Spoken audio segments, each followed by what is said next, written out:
તો પૂજા કરતી વખતે આ 50 વાતોનું ખાસ ધ્યાન રાખો. નંબર 1, ભગવાનની આરતી કરતી વખતે આ વાતોનું ધ્યાન રાખો. ભગવાનના ચરણોની આરતી 4 વાર, નાભિની આરતી 2 વાર અને મુખની આરતી 1 કે 3 વાર કરો. આ રીતે ભગવાનના તમામ અંગોની આરતી ઓછામાં ઓછી 7 વખત કરવી જોઈએ. નંબર 2, પૂજા કરતી વખતે ખાસ ધ્યાન રાખો કે પૂજાની વચ્ચે દીવો ન ઓલવાઈ જાય.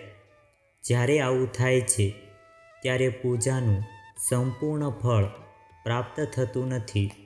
શાસ્ત્રોમાં આ એક મોટું અપશુકન માનવામાં આવે છે. નંબર 3, ઘરના મંદિરમાં એક ભગવાનની માત્ર એક જ મૂર્તિ રાખો. જો તમારી પાસે એક ભગવાનની એકથી વધુ મૂર્તિ ઘરના મંદિરમાં છે તો તેને ઘરમાં બીજે ક્યાંય પણ સ્થાપિત કરી શકો છો, પરંતુ ઘરના મંદિરમાં એક જ ભગવાનની એક જ મૂર્તિ રાખો. નંબર 4, હંમેશા એ વાતનું ધ્યાન રાખો કે ક્યારે પણ એક દીવાથી બીજો દીવો ન પ્રગટાવવો જોઈએ. શાસ્ત્રો અનુસાર જે વ્યક્તિ એક દીવાથી બીજો દીવો પ્રગટાવે છે તે રોગી થાય છે.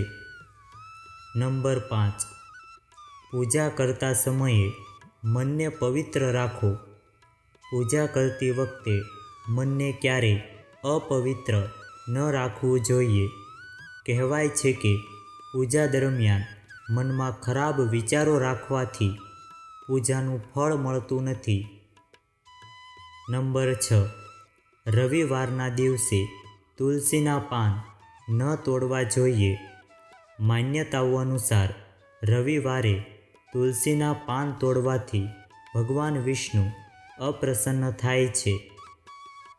નંબર 7, પૂજા દરમિયાન આપણે જે આસન પર બેસીએ છીએ તેને પગ વડે ગમે ત્યાં ન ખસેડવું જોઈએ. આસનને ફક્ત હાથથી જ ખસેડવું જોઈએ. નંબર 8, મંદિર અને ભગવાનની મૂર્તિ સામે ક્યારેય પણ પીઠ દેખાડીને ન બેસવું જોઈએ.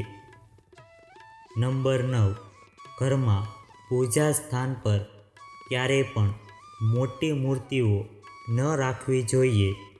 મોટી મૂર્તિઓમાં પ્રાણ પ્રતિષ્ઠા હોવું અનિવાર્ય બની જાય છે. એટલા માટે મોટી મૂર્તિઓ ફક્ત મંદિર માટે જ યોગ્ય છે. પૂજા સ્થાનમાં નાની મૂર્તિ રાખી શકાય છે. નંબર 10, સૂર્યદેવ, ભગવાન ગણેશ, મા દુર્ગા, ભગવાન શિવ, ભગવાન વિષ્ણુ આ પંચદેવો કહેવાય છે. તમામ કાર્યોમાં તેમની પૂજા ફરજિયાતપણે કરવી જોઈએ.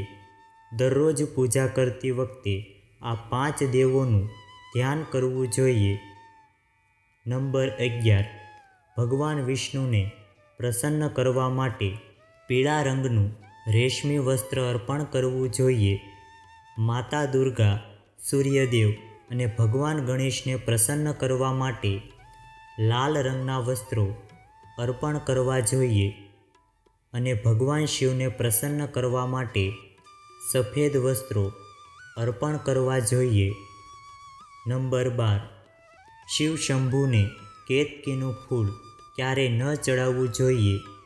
પૌરાણિક કથાઓ અનુસાર ભગવાન શિવે કેતકીને શ્રાપ આપ્યો હતો, તેથી આ ફૂલ ભગવાન શિવને ન ચડાવવું જોઈએ.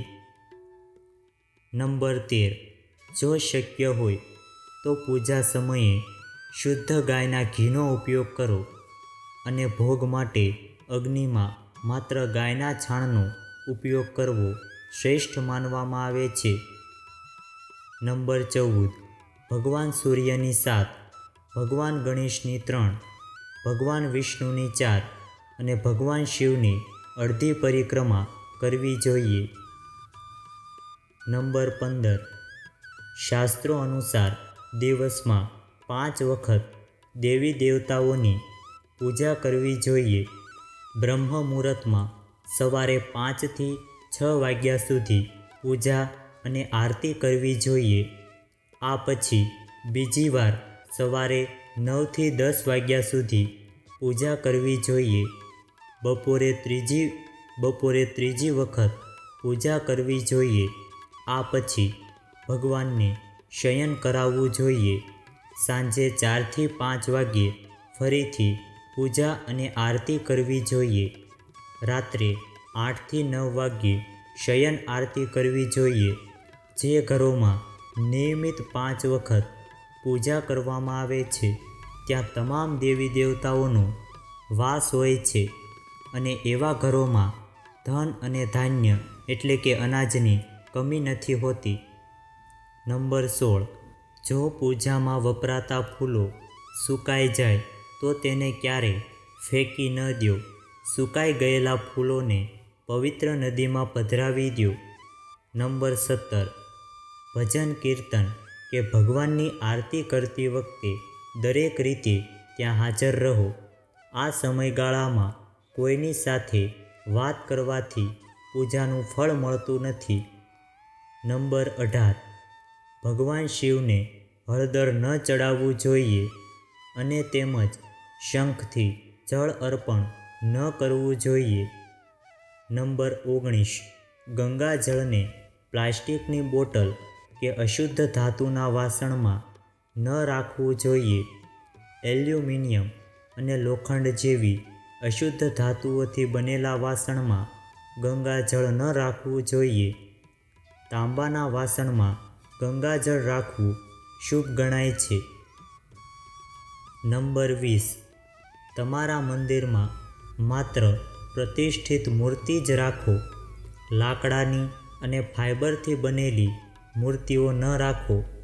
ખંડિત, બળી ગયેલો ફોટો અને તૂટી ગયેલો કાચ તરત જ દૂર કરો. શાસ્ત્રો અનુસાર ખંડિત મૂર્તિઓની પૂજા વર્જિત છે. કોઈ પણ મૂર્તિ જે તૂટી જાય તેને પૂજા સ્થળથી હટાવીને પવિત્ર નદીમાં પધરાવવી જોઈએ. ખંડિત મૂર્તિઓની પૂજા અશુભ માનવામાં આવે છે. આ સંદર્ભમાં તે ધ્યાન રાખવું યોગ્ય છે કે માત્ર શિવલિંગને કોઈ પણ સ્થિતિમાં ક્યારેય ખંડિત માનવામાં આવતું નથી. નંબર 21. પૂજા સ્થાન પર પવિત્રતાનું ધ્યાન રાખો. ચપ્પલ પહેરીને મંદિરમાં ન જવું જોઈએ. ચામડાનો પટ્ટો કે પર્સ સાથે રાખીને પૂજા ન કરો. પૂજા સ્થાન પર કચરો વગેરે જમા ન થવા દેવો જોઈએ. નંબર 22. પૂજા હંમેશા આસન પર બેસીને કરવી જોઈએ. જો કોઈ વ્યક્તિ આસન પર બેસીને પૂજા ન કરે તો તેને તે પૂજાનું ફળ મળતું નથી. તમારે તમારી રાશિ પ્રમાણે આસનનો રંગ પસંદ કરવો જોઈએ. નંબર 23. પૂજા દરમિયાન ગંદા કપડાં પહેરીને ન બેસવું. ક્યારેય પણ ગંદા કપડાં પહેરીને પૂજા ન કરવી જોઈએ. માન્યતાઓ અનુસાર આવું કરવાથી ઘરમાં દરિદ્રતા એટલે કે ગરીબી આવે છે. નંબર 24. દીવો હંમેશા ભગવાનની મૂર્તિ સામે જ રાખવો જોઈએ. ભગવાનની મૂર્તિ સામે દીવો ન પ્રગટાવીને ગમે ત્યાં પ્રગટાવવામાં આવે છે, જ્યારે આ યોગ્ય નથી. નંબર 25. પૂજા સ્થાનના એક ખૂણામાં બંધ પાત્રમાં ગંગાજળ અવશ્ય રાખવું જોઈએ. પૂજા સ્થાન પર તાંબાના નાના લોટામાં પાણી અવશ્ય રાખવું જોઈએ. આ લોટાનું પાણી દરરોજ બદલવું જોઈએ. જૂનું પાણી પીપળાના ઝાડને અથવા તો તુલસીના છોડમાં અર્પણ કરી શકાય છે. નંબર 26. દેવી દેવતાઓને માળા, ફૂલ અને પાન વગેરે અર્પણ કરતાં પહેલાં એકવાર ચોખ્ખા પાણીથી હાથ ધોઈ લેવા જોઈએ. નંબર 27. કોઈપણ પ્રકારની પૂજામાં કુળદેવતા, કુળદેવી, ઘરના વાસ્તુ દેવતા, ગ્રામ દેવતા વગેરેનું ધ્યાન કરવું આવશ્યક છે.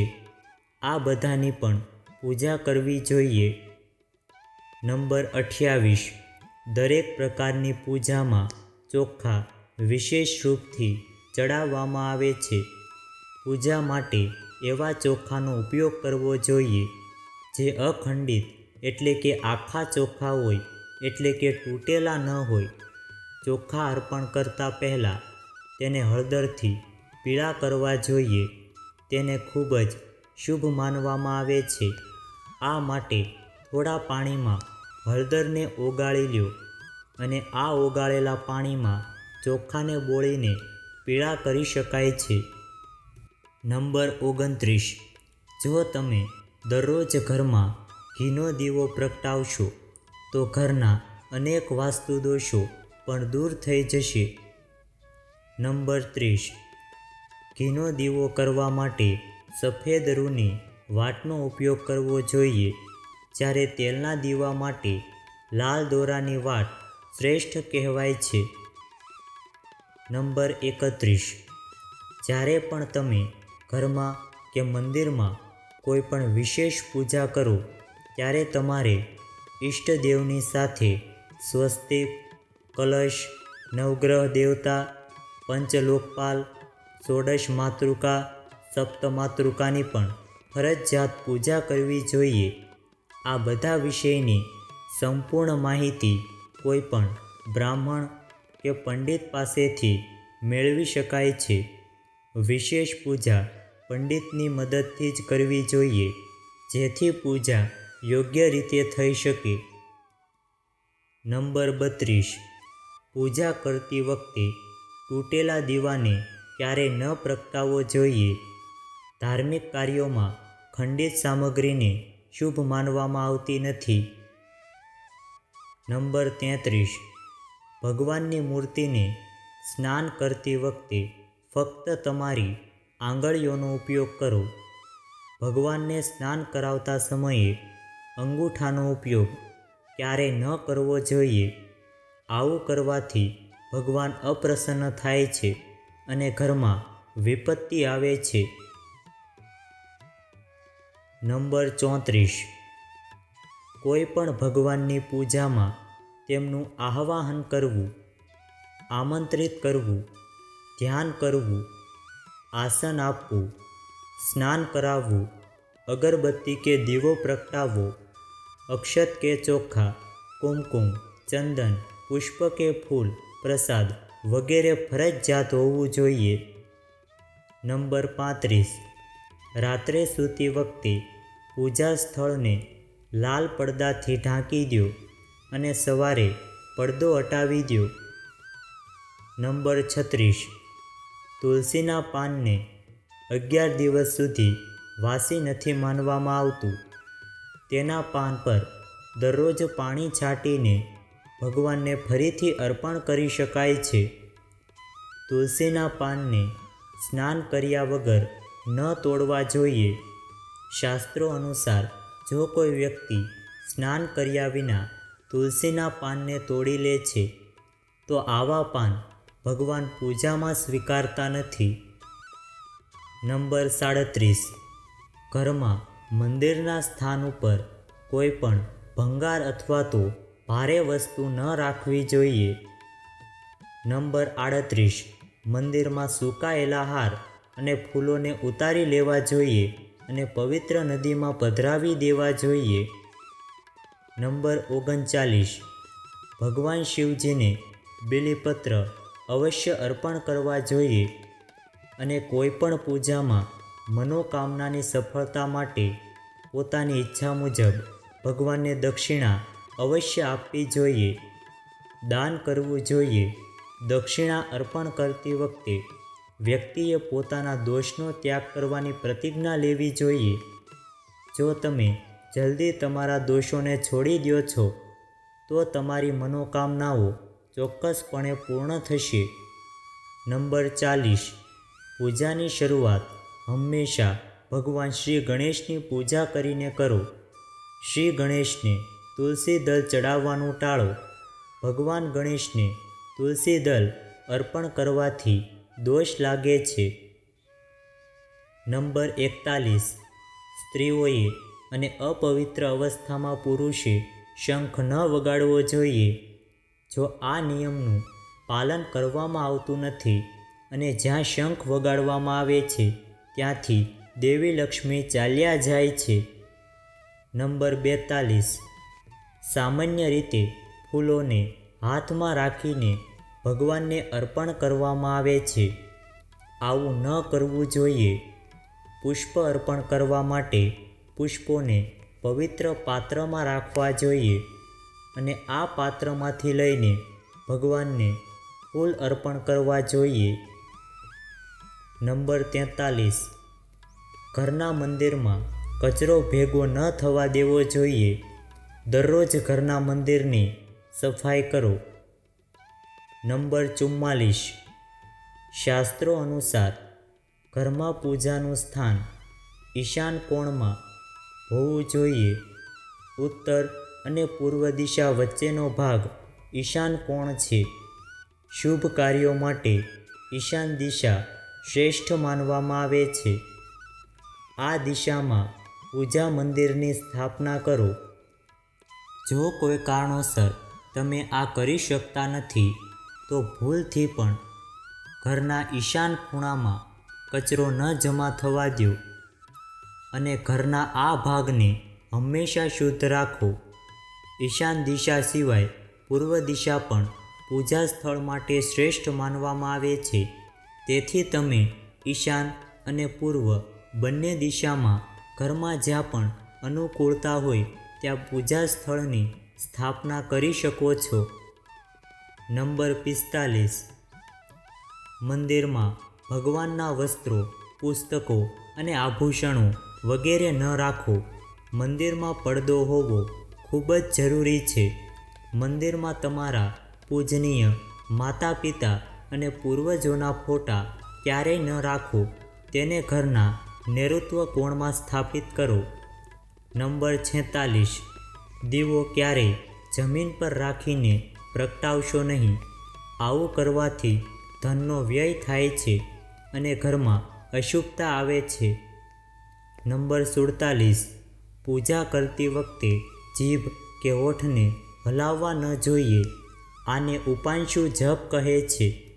તેનું ફળ 100 ગણું મળે છે. માળાનો જપ કરતી વખતે જમણા હાથને કપડાથી અથવા તો ગોમુખીથી ઢાંકવું જોઈએ. જાપ કર્યા પછી વ્યક્તિએ આસનની નીચેની જમીનને સ્પર્શ કરવી જોઈએ અને તેને આંખો પર લગાવવી જોઈએ. તેનાથી તમને તે જપનું સંપૂર્ણ ફળ મળે છે. નંબર 48. ભગવાન શાલિગ્રામને ક્યારેય ચોખા અર્પણ ન કરવા જોઈએ. વાસ્તુશાસ્ત્ર મુજબ આમ કરવાથી દોષ લાગે છે. નંબર 49. ભગવાનને કે પોતાનાથી મોટા વ્યક્તિને ક્યારેય પણ એક હાથે વંદન ન કરવું જોઈએ. આ સાથે એ વાતનું પણ ધ્યાન રાખો કે સૂતા વ્યક્તિના ચરણ સ્પર્શ ન કરવા જોઈએ. પૂજા પછી વડીલોના આશીર્વાદ લેતી વખતે ધ્યાનમાં રાખો કે તમારે જમણા હાથથી કોઈના જમણા પગને સ્પર્શ કરવો જોઈએ અને ડાબા હાથથી ડાબા પગને સ્પર્શ કરીને પ્રણામ કરો. નંબર 50. પૂજા સ્થાનમાં ભગવાન ગણેશની સ્થાપના અવશ્ય કરો. આ માટે સોપારી પર લાલ દોરો એટલે કે મોલી લપેટીને કુમકુમ સાથે તિલક કરો અને તેને થોડા ચોખા સાથે વાટકીમાં સ્થાપિત કરો. નંબર 51. પૂજા દરમિયાન ગુગળવાળી અગરબત્તીનો ઉપયોગ કરો. ગુગળ ઘરના વાતાવરણને શુદ્ધ કરે છે અને ઘરમાંથી નકારાત્મક ઉર્જા અથવા તો ખરાબ દોષોને પણ દૂર કરે છે. નંબર 52. પૂજામાં વપરાયેલ કળશ અથવા તો પાણીનું વાસણ હંમેશા ઈશાન કોણમાં રાખવું જોઈએ. દીવો અને કળશને ક્યારેય એકબીજાની નજીક ન રાખો, નહીં તો તમારે દુષ્પ્રભાવ ભોગવવો પડશે. નંબર 53. પૂજામાં પાનનું પાંદડું પણ રાખવું જોઈએ. ધ્યાન રાખો કે પાનના પાંદડા સાથે એલચી, લવિંગ, ગુલકંદ વગેરે પણ અર્પણ કરવા જોઈએ. જો તમે સંપૂર્ણપણે તૈયાર પાન ઓફર કરો છો તો શ્રેષ્ઠ રહેશે. નંબર 54. જો તમે પૂજા રૂમમાં મૂર્તિ સ્થાપિત કરી હોય તો ધ્યાન રાખો કે મૂર્તિનો કોઈ પણ ભાગ ખંડિત ન હોય. જો મૂર્તિ ખંડિત હોય તો તેને તરત જ ત્યાંથી હટાવી દો. ખંડિત મૂર્તિને વહેતા પાણીમાં વિસર્જિત કરી શકાય છે.